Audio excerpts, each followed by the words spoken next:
안녕하세요, 여러분의 상구입니다. 요즘 제가 영상을 많이 만들지 않고 있습니다. 저도 영상 많이 만들어서 조회수도 많이 올리고 구독자도 많이 늘려서 돈 많이 벌고 싶은데요. 지금은 사실 영상을 쓸데없이 많이 올려서 열심히 회사 생활하는 분들 업비트 기웃기웃거리게 하는 것보다는 일상생활 하시게 아무것도 올리지 않는 것이 나을 것 같아서 영상을 올리지 않고 있는 것입니다. 하락장에 영상 많이 올려서 매매하라고, 현물 매수하라고 부추겨봤자 여러분들이 손해만 보게 되겠죠? 저만 이득 보자고 그런 일은 할 수 없기 때문에 제가 현물 매수를 권장하지 않는 것입니다. 일단 제 의견을 꼭 참고하셨으면 좋겠고요. 정답은 아니지만 저는 상승장, 하락장에 수익을 많이 냈고 최근 하락장이 답이 없다고 생각이 들자 6개월 전에 주식은 마지막 위메이드 약 손절을 마지막으로 금액을 전부 빼버리고 전혀 입금조차 하지 않았고요.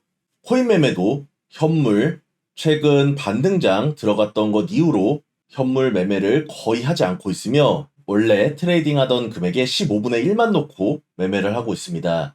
시드 자체를 원래 운용하던 액수의 15분의 1만 운용을 하면 잃게 되더라도 많은 돈을 잃을 수가 없게 됩니다. 그것은 시드 자체가 15분의 1로 줄어들었기 때문에 그렇게 리스크 관리를 할 수 있는 것이고요. 여러분들도 하락장에서는 시드를 늘리기보다 줄여야 합니다.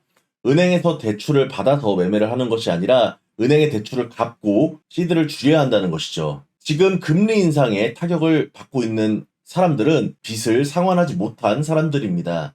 다시 한번 말씀드리지만 금리 상승기에는 은행의 빚을 1순위로 갚고 투자를 2순위로 생각하셔야 합니다. 일단 제가 이제 비트코인의 향후 제 관점을 말씀드릴 텐데 저는 장기적인 관점은 큰 의미가 없다고 생각하는 사람이라서 별로 브리핑을 하진 않지만 상당히 의미 있는 구간이 곧 나올 것 같아서 여러분들께 말씀을 드리려고 합니다.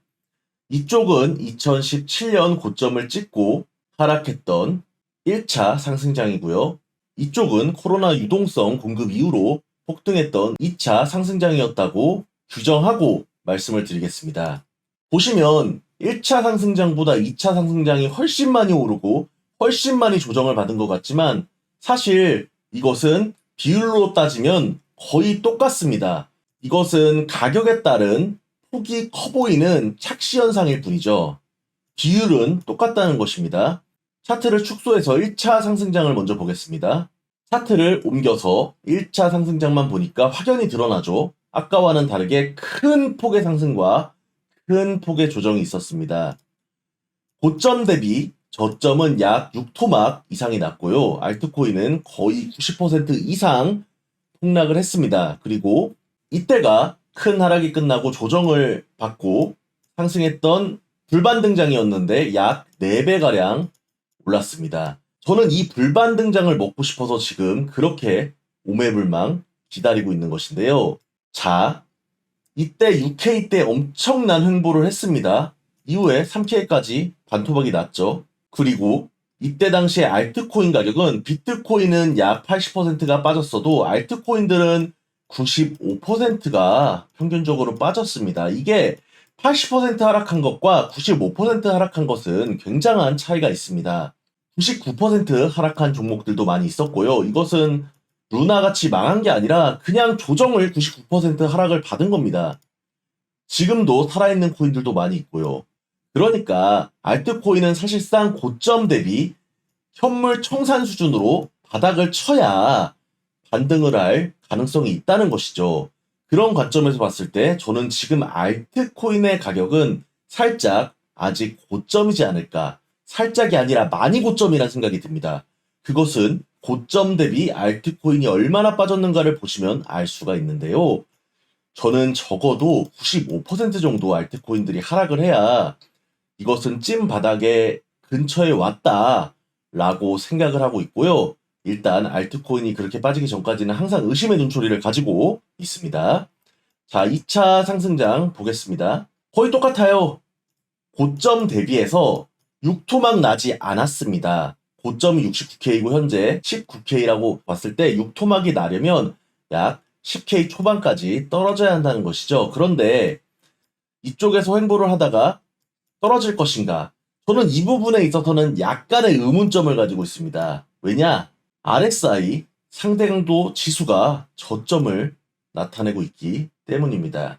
이때는 6K에서 횡보를 할 때 주봉 RSI가 고점에서 유지되다가 과매도를 찍고 나서 불반 등장이 왔죠. 지금은 이미 과매도를 찍었습니다. 그래서 제 생각은요, 지금 조정을 받고 올라가는 기간이 약 1년 정도 되고 3개월 조정을 받고 불반 등장이 왔습니다. 그런데 지금 작년 고점이 11월이니까 11월이 오죠? 그러면은 조정 1년은 거의 끝난 겁니다. 그리고 3개월 정도 횡보를 하다가 저는 불반 등장이 올 것이다. 저는 이게 2023년 초가 될 것이라는 것인데요. 그 이유는 단순히 이 차트만 보고 베끼는 것이 아니라 또 다른 저만의 생각이 있습니다. 연준 FOMC 금리입니다. 2016년도, 17년도 상승장에 금리가 올라갔었습니다. 그리고 조정장에도 금리가 올라갔어요. 이렇게 보면 금리가 꼭 떨어져야만 상승하고 금리가 올라가야만 하락한다는 것은 정확한 명제는 아닙니다. 하지만 금리가 저점에서 이때도 많이 유지가 됐었고 고점으로 올라가면서 조정을 받았다는 것은 반대로 팩트죠. 지금 코로나 유동성 공급으로 역사적인 저금리로 돈이 풀렸기 때문에 당연히 많이 올랐습니다. 지금 금리를 급하게 올리고 있죠.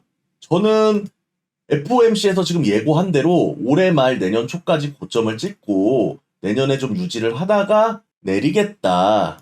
그리고 중립금리 수준에서 인플레이션을 확인하겠다. 요렇게 말을 했기 때문에 저는 내년 초가 상승하기에도 아주 적합한, 그러니까 상승이라는 것은 제가 아까 보여드린 이 불반등을 말하는 겁니다. 이 불반등이 작아 보여도 4배짜리 불반등입니다. 엄청났었어요. 그러니까 좀 떨어지다가 불반등을 40K, 저는 여기까지는 불반등이 충분히 가능하다. 저는 이렇게 봅니다. 그런데 이게 이때 비율로 떨어지려면 약 10K 초반 가야 되는데 전 거기까지 안 갈 것 같고요. 저는 15K를 보고 있습니다.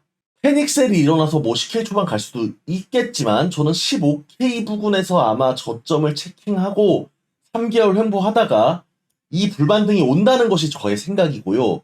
그것은 RSI 그리고 아까 보여드린 금리 여러 가지 패턴 모든 것을 종합해서 판단한 저의 근거고요. 저는 이때까지 아직 몇 개월이 남았다고 생각합니다. 짧게는 3개월, 4개월, 길게는 6개월이요. 시드를 많이 모아놓고 베팅해서 그때 은행에 묶어놨던 시드를 가져와서 크게 베팅을 하는 모습을 여러분들께 보여드리고 여러분들도 이 4배짜리 불반 등장을 먹어서 함께 부자 됐으면 좋겠습니다. 이때 물린 사람들은 이때도 못 나올 겁니다. 어쩔 수가 없어요. 떨어지는 걸 뻔히 알고서 존버를 했기 때문이죠. 아무튼 궁금하신 점은 댓글로 달아주시고요. 여러분들께 영상을 많이 올리지 않는다고 해서 제가 놀고 있는 건 아니니까 그 점 오해하지 마시고요. 이런 하락장에는 영상을 많이 올리는 사람이 오히려 내추럴 트레이더가 아니라 방송인, 조회수, 구독자 늘려서 돈 벌고 싶은 그런 엔터테이너다 이렇게 생각하시면 적절할 것 같습니다.